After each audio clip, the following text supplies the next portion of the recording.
Қайырлы уақыт, құрметті әріптестер. Бүгін интернет ойнай алатын ойындардың әдістерінің бірнеше түрін талқылайтын боламыз. Қазіргі уақытта көп ауылдық жерлерде интернет желісі жоқ. Соған байланысты сіздердің назарларыңызға импровизация арқылы ойнатуға болатын, жылдам әрі қолдағы бар заттармен ойнатуға болатын бірнеше әдістерді ұсынғым келеді. Бірінші әдіс бұл білім шамы әдісі. Қазіргі уақытта Instagram жүйесінде көп жарнамасы жасалған, өте қызықты, барлық пәнге қолдана беруге болатын жақсы әдіс, маған өте қатты ұнады. Бұл әдіс үшін бізге керегі шам және шамшырақ. Бұны сіздер Canva желісі арқылы жасап алсаңыздар да болады. Енді бұны қалай ойнатыламыз? Шамның жан-жағына шамшырақтарды қойып, оны артынан сұрақ жазсақ болады, болмаса бұны кері рефлексия, сабақты түсіндім, түсінбедім, болмаса түсінген білдіру үшін қолдансақ болады. Алдарыңыздағы тұрған видеода білім шамы әдісін қалай қолдануға болады, соны көрсетілген. Егер өздеріңізге тапсырыс бергілеріңіз келсе, астына көрсетілген номер бойынша хабарласып, көрнекілік ретінде ала берсеңіз де болады. Ламинаттап алсаңыз, барлық уақытқа, көп уақытқа жете беретін таптырмас көрнекілік деп білемін. Әрбір түрлі түсті шамшырақтардың артына сұрақ жауаптарын жазсаңыз болады. Кері рефлексияға таптырмас әдіс деп санаймын. Одан кейінгі ұсынатын әдісім автор орындығы әдісі. Өзінің аты айтып тұрғандай, бұл сөйлеу пәндеріне, яғни әдебиеттік оқу, тарих болсын, әдебиет пәніне болсын, қолданғанға өте жақсы әдістерінің бірі. Тек қана орындық керек. Бұл әдістің бір тиімділігі оқушы өз ойын айтуға қорықпайтын болады, жасқанбайтын болады, топ алдында сөйлеуге ыңғайсызданбайтын болады деп ойлаймын.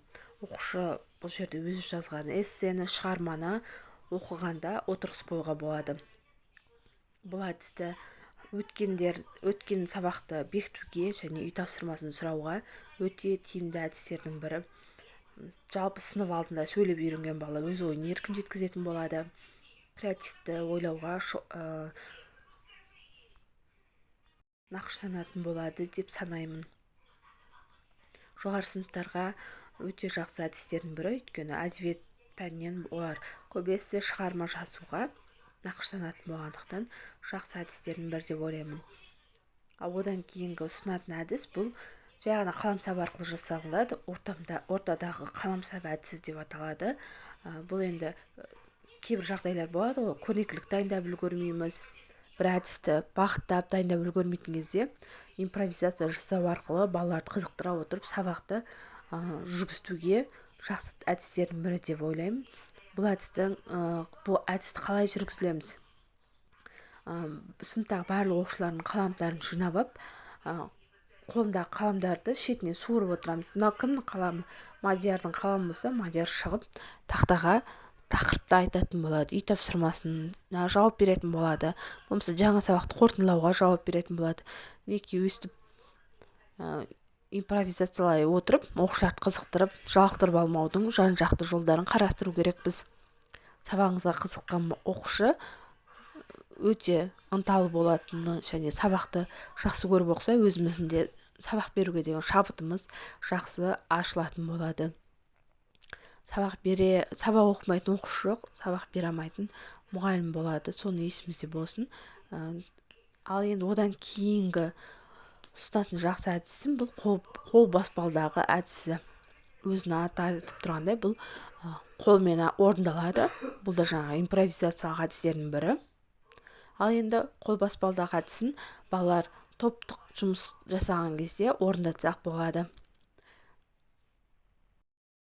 Бұл әдісті тақтаға есеп шығарту үшін, болмаса келесі сабақты айтқызу үшін де жасап қолдана берсек болады. Орындалуына келетін болсақ, оқушылар топқа бөлініп отырған қалпы бір-бірінің баспалдағын ұстау арқылы баспалдағы жасайды.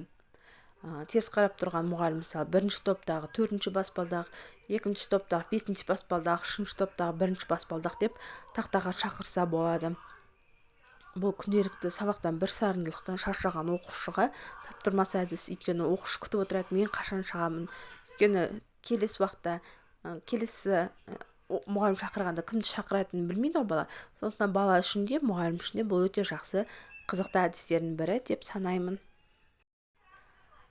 Осылай өзіміз ойымыздан шығара отырып көптеген әдістерді сабағымызда қолдансақ болады. Видеоның соңына дейін көргендеріңіз үшін рахмет. Лайк басып арнаға жазылуды ұмытпаңыз. Назарларыңыз үшін көп рахмет.